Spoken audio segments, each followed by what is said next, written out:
Allez. On n'arrive pas à changer que ça passe dans le cerveau, ça va.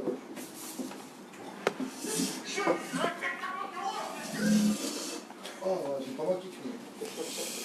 Tov, Maniel. Hein? C'est un bel-air ou quoi?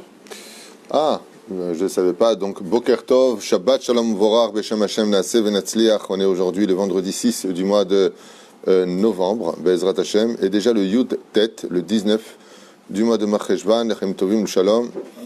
Un mamar sur la paracha de la semaine, paracha de Vayera. Il y a tellement à dire sur cette paracha que chaque verset demanderait mamash beaucoup de temps pour pouvoir tout simplement les dire, les expliquer.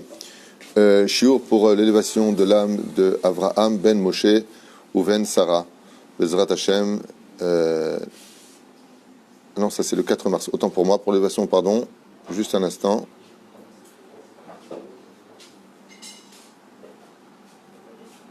Voilà, l'élévation de l'âme de Shlomo Meir ben Eliezer Yehuda Cohen ou ben Gitel Bezrat Hashem, l'oncle de notre ami Yaakov Mordechai. רוח השם תנחנו בגן עדן עליון וכל השוכבים עמו בכלל הרחמים והסליחות וכן יהי רצון ונאמר אמן תהיה נשמתו צרור החיים ובשם השם נעשה ונצליח. On pensera en même temps à שושנה טיטו בתליה שהערב זה יום פקודתה רוח השם תנחנו בגן עדן עליון וכל השוכבות עמה בכלל הרחמים והסליחות וכן יהי רצון ונאמר אמן. Puisqu'on est déjà dans les Askarot, rappelons aussi le nom de Shane Batfin, Jadenis Simcha Batlola, Tzipora Batzeligman Levi Yehuda, Sidne Ben Eliyahu Sayad, Moshe Ben Zari. Comment s'appelle ton beau-frère qui est parti? Eliyahu Ben Sassia. Ben Sassia, Roi Hashem Tenachena Began Aïdan Elion. Fouach Lemach Lama Meira pour tous les malades d'Israël, Be'ezrat Hashem. Une grande réussite aussi pour tous nos tormim. Chezouchou Mevarech Etrem Bechol Asher Tifnu, Taskilu Vetatzlichu Be'ezrat Hashem. Sur tous vos chemins. Atzara pour Aaron Shalom Touvia Ben Elisabeth. Brana Parnassa, Rechut Yamim, Briut Etana, comme Ashirtsu, Fouach Lemal Morat Miakdosha Batora, Sarah Talia Batufred Myriam, Yale Ben Esther, David Ben Zara, Samuel Journeau, Vechen Alzaderer, sans oublier notre ami, à qui on pense beaucoup et qui a besoin de nos prières, Asher Jami Ben Moshe. Je vous remercie, Shlach Loré Fouach Lema, Achlama Meira, Savlo Pashut, Hashem Yazor Lo Bezrat Hashem Yisbarach. Tov. Il y a un mamar très intéressant du Rav Yonah Metzger à propos d'un verset qui demande vraiment réflexion en ce qui nous concerne. C'est d'abord et avant tout de réaliser dans cette paracha combien, hommes comme femmes, on doit être bon dans ce monde. On a vu qu'Avraham Avinu Alav Shalom, Isha Hesed, c'est un homme qui est bon. Avraham Avinu, c'est un homme qui est bon. Et on a souvent l'habitude de nous dire entre nous que voilà, on fait du bien et voilà ce qu'on a en retour. On est face à des gens des fois qui sont cupides, qui sont mauvais, qui sont nerveux, qui nous insultent. Et nous, on reste correct, on reste bon, on reste... J'ai l'impression que vraiment trop bon, trop CON. On a l'impression qu'on n'a rien à gagner à être bon quelque part, que ce sont souvent les gens qui sont mauvais qui gagnent et qui gagnent jusqu'au bout. Et c'est d'ailleurs la plus grande... panique, le plus grand désarroi quand on est marié avec un pervers narcissique ou une perverse narcissique, une personne qui est vraiment mauvaise à l'état pur, on voit qu'il s'en sort toujours lui, alors que nous on a donné, on a aimé, on s'est remis en question, on a essayé de relancer les choses, on s'est fait manipuler, et puis on est vraiment choqué de voir qu'en fin de compte, lui refait très vite sa vie, ou elle refait très vite sa vie, et on se dit, mais il est où Dieu? Il est où Dieu? Ça suffit, je veux dire, c'est pas possible. En fin de compte, il faut être mauvais pour réussir dans la vie. Voilà ce qu'on a envie de dire. Cette paracha revient nous mettre un petit peu les pendules à l'heure et nous dire, tu te gourres. On avait vu que la ville de Sodome et Gomorrhe était une ville qui était l'exemple parfait du Gan Eden. On avait expliqué hier dans le shiur, pour ceux qui l'ont vu, qu'il y a deux endroits sur terre qui ressemblaient au Gan Eden, mais ça n'a pas duré. C'est l'Égypte et Sodome et Gomorrhe. On a vu ça hier en long et en large. Donc on voit que la vie des mécréants, la vie des gens qui sont vraiment méchants de prime abord, ressemble à un Gan Eden. Ils réussissent tout ce qu'ils font, financièrement ils s'en sortent toujours, ils arrivent toujours à relever tous les défis. Et nous on est là en train de galérer financièrement, physiquement, on va mal, on est en dépression, on grossit, on se trouve moche. Ça va pas, Ça va faire, on a envie de dire à Dieu, mais qu'est-ce que tu fais? Mais t'es où toi? T'es où? À quoi ça sert d'être Shomer Shabbat, d'être gentil, de donner d'Atzedaka? Combien j'ai aidé, combien j'ai fait? Le Yetzer Hara et mettre la mytho dans ce genre de situation, il veut que tu regrettes. Parce que le Rambam dit dans les Chot Teshuvah que celui qui regrette ce qu'il a fait, même par la pensée, il perd ce qu'il a gagné. Donc qu'est-ce qu'il veut le Yetzer Hara? Il veut te mettre dans une situation où ton mérite devient plus grand. Comment on fait grandir? Comme par exemple, tu mets 1000 shekels à la banque, tu récupères 10 000 shekels. Qui ne veut pas ça? Tout le monde voudrait ça. Comment je peux faire en sorte que ma mitzvah, en tant que bon que j'ai fait, devienne 1000 mitzvot? Eh bien, c'est très simple. C'est si, malgré le fait que tu ne vois pas de résultat, non seulement tu ne regrettes pas, mais tu dis Baruch Hashem, peut-être que je souffre, mais au moins j'ai été correct. Baruch Hashem, peut-être que je souffre, mais au moins j'ai fait des mitzvot. Baruch Hashem, peut-être que je souffre, mais je n'ai jamais fait de mal. Au moment où tu dis ça, tu fais centupler la mitzvah que tu avais gagnée. Le jour de ta mort, là, tu vois des résultats, comme on le dit pour Yitzhak. Rira bien qui rira le dernier. C'est à la fin qu'on paye les musiciens. C'est à la fin qu'on voit les résultats. Alors ne t'étonne pas, quand tu es dans une situation difficile, alors que tu as été génial, ne t'étonne pas de voir que non seulement tu as été superbe, mais en plus, ça ne va pas du tout pour toi. Pourquoi? Parce que Boré Olam, ce qu'il veut simplement, c'est des ribiotes. Il veut te centupler cette mitzvah. C'est quand tu prends... quand vous étiez à l'école, parce que je n'ai pas connu ça vraiment, quand tu prenais plusieurs feuilles de papier comme ça, tu les pliais, après tu faisais avec les ciseaux, tu coupais un petit bonhomme, et à la fin tu faisais waouh, et il y en avait 10. Vous vous rappelez de ça? C'est exactement ce que veut faire Hachem. Il regarde, tu as fait une mitzvah, maintenant pour pouvoir le faire, sois patient, on va couper. Le mec dit mais je comprends pas, je suis coupé du monde. On lui dit mais qu'est-ce que tu fais Dieu? Pourquoi tu me coupes mon dessin à moi tandis que le sien il est splendide? Le sien il n'est pas splendide. Le sien il va être comme Sodome et Gomorrhe. Tout paraît beau, tout paraît bien, mais attends la fin. Attends la fin et tu verras. Et c'est ce qu'on voit ici. La reine Kamaha Adam. Combien un homme se doit d'être patient et confiant, malgré tout le bien qu'il a fait, car le seul but de ces épreuves, ce n'est rien d'autre que de voir si tu vas les regretter ou pas. Et juste cette phrase à dire. Ouais, j'ai rien compris, j'ai al-kissouille, j'ai porté toute ma vie, j'ai fait les télim, je l'ai subi, voilà. Je suis seul, je suis abandonné, il lui refait sa vie, tout va bien pour lui, alors que c'est lui qui m'a trompé, c'est lui qui m'a tapé, c'est lui qui m'a... Pour la femme, mais c'est pareil pour l'homme. L'homme aussi, des fois, il subit, il y a des femmes qui sont Hachem Ishmael Virachem, à elle toute seule, c'est Sodome et Gomorre. À elle toute seule. Il y a des femmes qui sont vraiment très dures à vivre. Et elle refait d'Afka sa vie, et elle réussit financièrement, et elle remonte. Akadosh Baruch Hu, il te dit, tu sais, quand je précipitais quelqu'un, si je jette d'1 mètre, il ne va pas se faire mal. Mais si je fais monter à 100 mètres, il va s'écraser. Alors, sois patient. Et on voit ici cet exemple qui nous est donné entre Avraham Avinu à la Vachalom, combien il a fait de bien, combien il souffre, Avraham Miskin, Kama où sauver les 10 épreuves d'Avraham. Et quand il arrive enfin à dire Hachem, voilà, j'ai tout fait, Dieu lui dit, prends ton fils à la fin de la paracha, il va le tuer. Jusqu'à que tu me l'as fait naître dans cette paracha, tu me le reprends avant même. Attends, il vient de naître ce bébé, attends, laisse-moi, il avait 37 ans, mais laisse-moi au moins le voir marié, laisse-moi voir au moins comment il va... quelque chose. J'ai fait tellement de mal pour subir autant de choses. Il dit non, Abraham, j'ai besoin de te faire grandir. Ces parachas, sachez-le, elle nous donne une nouvelle dimension de Kama Chashuv Liot Ishtov. Tu n'es jamais perdant quand tu as été quelqu'un de bon dans ta vie. Ne regrette pas le bien que tu as fait sous prétexte qu'en contrepartie du bien, tu n'as reçu que du mal.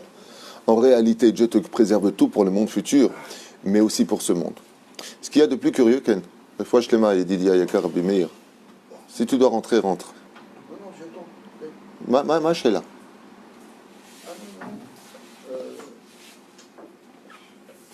Top, quand tu sauras, tu me diras, on avance. Mais la reine, quand on a hein? Pardon? Non, allez-y, continue.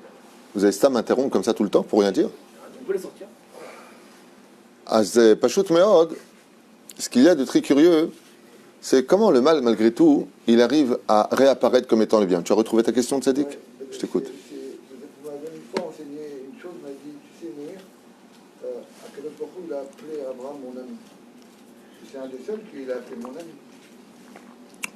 Alors? Ça veut dire que c'était spécial, Abraham. D'accord, donc c'est pas une question, c'est une constatation pour me dire qu'Abraham était l'ami de Dieu et que quelque part, dans l'amitié, le vrai ami, c'est celui qui, quand son meilleur ami lui fait quand même du mal, il comprend que comme c'est son ami, il veut pas du mal de lui. C'est ça que tu veux dire peut-être? Oui. On va dire ça. Chazak ou Baruch. Top, il a fait Meod. Il y a une vitrine dans cette paracha qu'on est obligé de dévoiler. C'est-à-dire que comment se fait-il que les gens qui font du mal, comme on va le dire dans le texte, je vous lis maintenant directement, d'accord?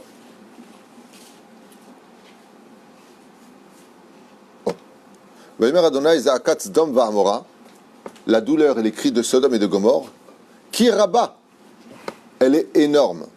Ve'hatatam, qui kravda me'od, et leur faute est très lourde. Erdana, je vais descendre, ve'er'e, ha'ke'atzakata, haba elai. Le Créateur du monde, avant d'envoyer quelque chose, il ne reçoit pas ce que simplement les anges accusateurs viennent dire, il descend lui-même voir la vérité. De là, on apprendra une chose. Ne te fie jamais à ce qu'on vient te raconter à tes oreilles. Tu sais ce qu'il a fait, tu sais ce qu'il a dit. Va voir toi-même. Ne juge pas. Ne parle pas avant d'aller vérifier ce qui a été fait ou dit. Ben, vous savez combien de fois ça m'est arrivé ça? Attends, mais toi, d'où tu sais ça? Ben, Rav Tutu, c'est lui qui me l'a dit. Comme ça. Hein. Ah bon? Viens voir toi. D'où tu sais ça? Je sais pas, moi, j'ai entendu. Ah, Jamie, qui était sur place? Ben, en réalité, voilà, c'est mon cousin. Parce que mon cousin, il m'a dit que son ex lui a raconté que, quand tu m'as raconté, je crois que tu étais sur place, toi. Bassof, Midbarer, que quand tu appelles la personne, il n'était même pas là-bas. Faites attention de ne jamais recevoir comme Moshe Rabbeinu, Dieu lui dit, ton peuple a fauté, descends. Qu'est-ce qu'il lui dit? Attends, je vais aller voir. Pourtant, c'est Dieu qui parle. C'est pour ça que le Lachon Hara, c'est la plus grave des choses. Le Lachon Hara, c'est d'accepter une réalité alors que tu n'as même pas vérifié. Oh, ça c'est mauvais le Lachon Hara. Qu'est-ce qu'il fait à Kadosh Baruch Hu? Erda n'avait de grâce, je vais quand même aller voir. Pourquoi? Peut-être qu'ils ont raison, peut-être qu'ils n'ont pas raison. Je vais aller voir moi-même. Je me renseigne avant de juger. Je me renseigne. Je vais voir, je vérifie. Je suis Bodek Akol. Et là, il y a quand même quelque chose d'incroyable.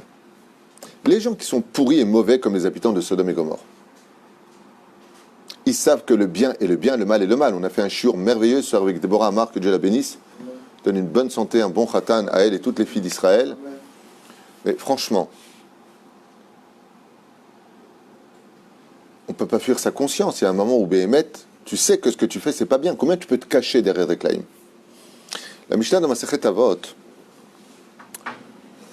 nous dit 4 façons d'exister, qu'on a déjà vu dans Masechet Avot. Mais là, je voudrais approfondir ce que je n'ai pas encore dit là-bas, dans le shiur sur Pirkei Avot, par rapport à la semaine. Il y a celui qui dit ce qui est à moi, et ce qui est à toi est à moi. Alors celui-là, c'est un rachat. Est-ce que c'est ce que faisaient les habitants de Sodome et Gomorre? Non, apparemment non. Donc ce n'étaient pas des Réchaïm. Et pourtant, Dieu va les exterminer comme des Réchaïm. D'où est-ce qu'on sait que c'était des Réchaïm? C'est marqué dans le texte de la Torah. Aïm tispet tzadik im racha. Est-ce que tu vas jouer le tzadik avec le rachat? Moi je crois qu'ils étaient Réchaïm. Alors, il y a un truc qui ne va pas, puisque la Mishnah nous dit, dans Masechet Avot, 5e chapitre, Sheli, Veshelcha, Shelcha, Zo Mida Benonit. Ce qui est à moi, ce qui est à toi, est à toi. On est bien d'accord. Veyesh Omrim, Zo Mida Tzedom. Et là, tu dis, t'es mort. Il y a un truc qui ne va pas. Et il y en a qui disent, ça, c'était la vertu de Sodome et Gomorre. Ça veut dire qu'à Sodome et Gomorre, eh bien, ils n'étaient pas Réchaïm. Parce qu'il y a une sorte de logique de dire, eh bien, écoute, chacun chez soi et Dieu pour tous. Ce qui est à moi est à moi, ce qui est à toi est à toi. Je ne jalouse pas ce que tu as, ne jalouse pas ce que j'ai. Je ne viens pas prendre ce que tu as, ne viens pas prendre ce que j'ai. Ben, c'est un peu social, quelque part. Les Chachamim nous disent, oui, c'est social tant que ce n'est pas une idéologie. C'est-à-dire que, tant que tu ne le vis pas comme une idéologie, mais comme un principe Garini, c'est-à-dire comme une espèce de noyau dans la vie sociale, il n'y a pas de problème de dire chacun sa maison, chacun sa femme, chacun son lit, chacun sa voiture, c'est normal. Mais d'en faire une idéologie, ça c'est pas bien. C'est-à-dire de ne jamais aider l'autre, jamais donner à l'autre, ça béhémet zelotov. Mais ça ne fait pas de lui un rachat, puisqu'on voit que rachat c'est celui qui dit ce qui est à moi est à moi, ce qui est à toi est à moi. Le chassid, on a vu qu'il dit ce qui est à moi est à toi, ce qui est à toi tu le gardes. Ça c'est le chassid. Mais Sodome et Gomorre, dans cette Mishnah, on a du mal à le situer parce que quelque part, on va dire, ok, alors tu veux dire que les habitants de Sodome et Gomorre le vivaient comme une idéologie, ne jamais donner à l'autre. Alors, mais malgré tout, il y a un truc qui ne va pas. On raconte l'histoire d'un très grand rave, dont le nom m'échappe, qui a ouvert une association de chesed. Écoutez bien cette histoire comme elle est belle. Ouvert une association de chesed. Et bien entendu, le Rav a dû...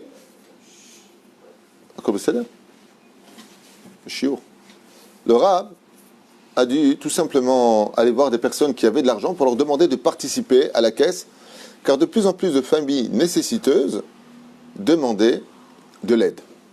Il est parti voir un tel, il lui a dit « Tu peux donner 2000 shekels, tu peux donner toi 3000 shekels, tu peux donner, tu peux donner, tu peux donner. » Et il y avait un riche dans la ville, extrêmement riche, et le Rav tape à sa porte. « Oh, Gvod Harav, Shalom Uvracha, comment allez-vous? Marhaba, marhaba, rentre. » Le Rav lui dit « Grâce à Dieu, je vois que Dieu t'a comblé.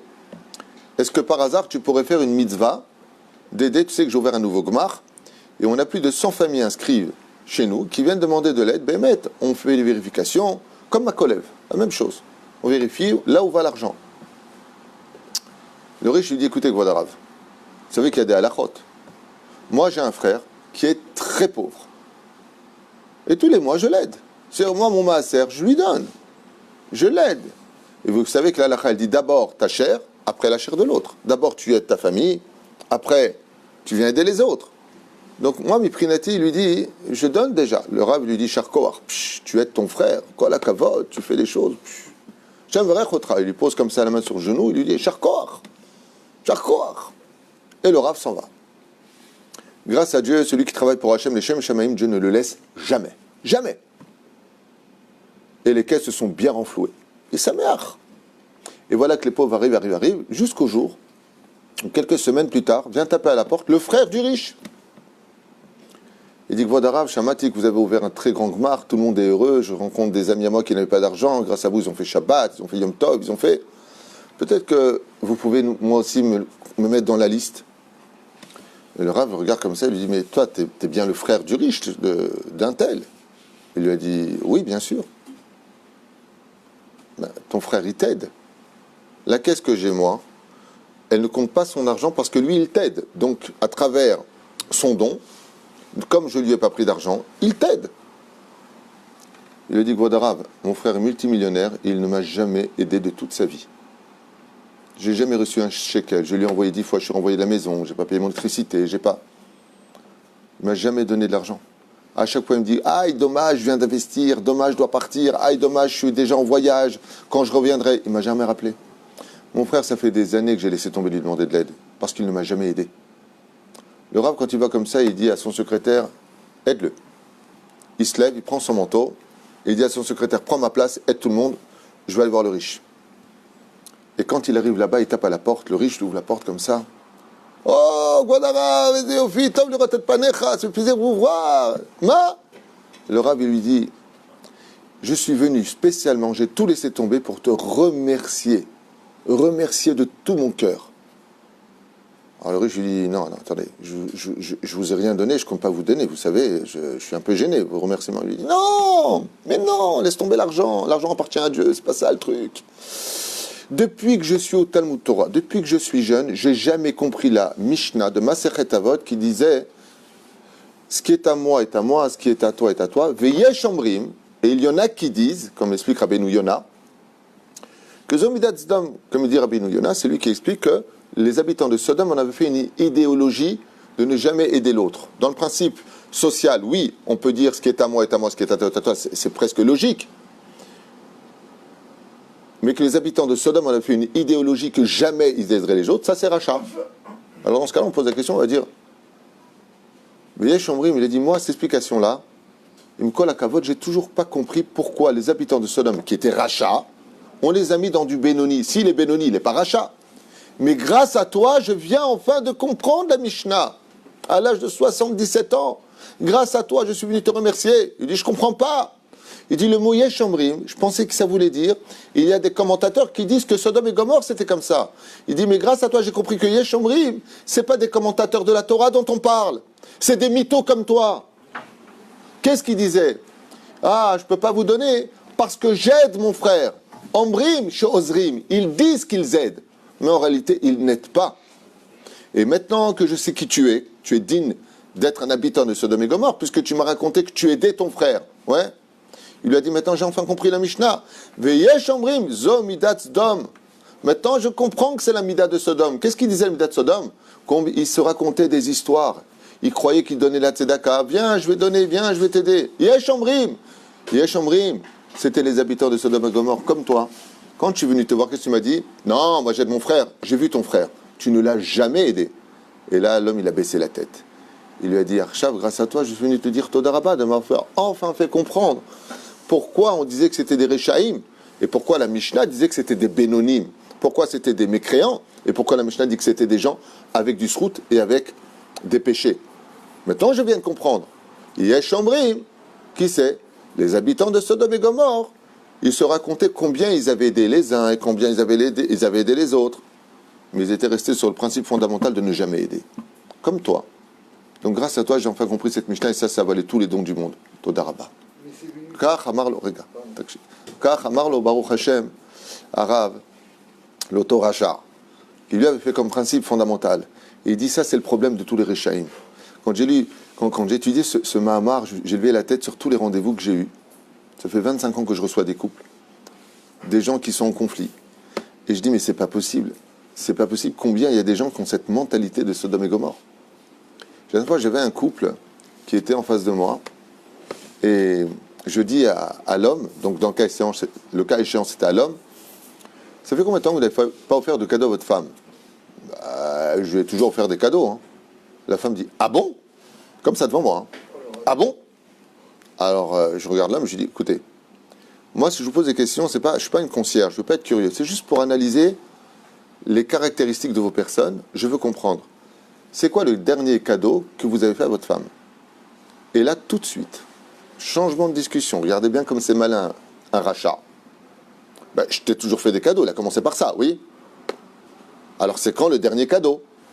Ouais, mais enfin, vous savez, la situation est très difficile. Déjà, tu me prends pour un idiot. Mais bon, je rentre dans ton jeu débile et j'écoute.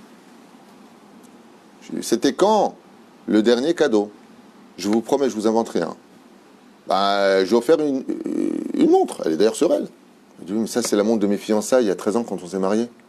Oh mon Dieu. Je lui ai dit, excusez-moi, monsieur. Je vous ai posé une question. Je vous ai dit, il y a combien de temps que vous avez offert un cadeau à votre femme? Vous m'avez répondu, tout le temps, elle a ce qu'elle veut. Il m'a rajouté, elle a ce qu'elle veut. Je vois maintenant la tête de la femme, je ne suis pas au courant, là. Apparemment, il parle de sa maîtresse. Ouais. Deuxième truc, d'un coup, la situation est difficile. Troisième truc, ben, je ne t'ai pas offert une montre, c'était la montre des fiançailles. Donc, il y a 13 ans. Donc, en d'autres termes, j'ai dit, donc, il y a 13 ans que vous ne lui avez pas offert de cadeau. Elle me dit, ouais, mais enfin bon...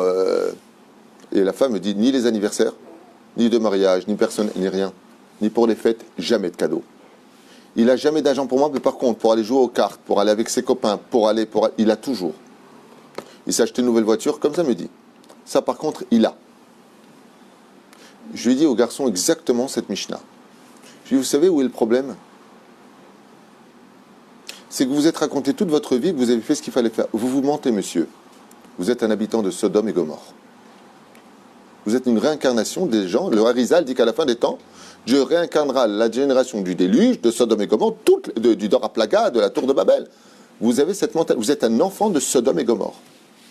Il dit, ah ouais, parce que j'apporte pas de cadeau à ma femme, je suis un habitant de Sodome et Gomorrhe. J'ai dit, non, monsieur, parce que vous êtes mytho.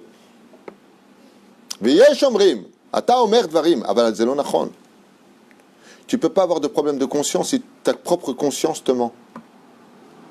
Et ces gens-là ne peuvent jamais faire teshuva. Parce que la teshuva, c'est la prise de conscience. Et maintenant, on comprend cette merveilleuse Mishnah qui nous dit Veyesh omrim, zo midat Sodom va'amora. Ça, c'est la mida de Sodome. C'était quoi la mida? C'était de raconter à tout le monde combien ils font, et combien ils sont, et combien ils gâtent, et combien ils donnent. Hommes comme femmes. Hein. Ce que je dis pour un homme, j'ai aussi des femmes plus mythos que des mecs. C'est pas visé spécialement sur l'un ou sur l'autre. C'est juste pour nous faire réaliser que Akadosh Baruch Hu a dit, je vais aller voir, pour leur faire prendre conscience du mal.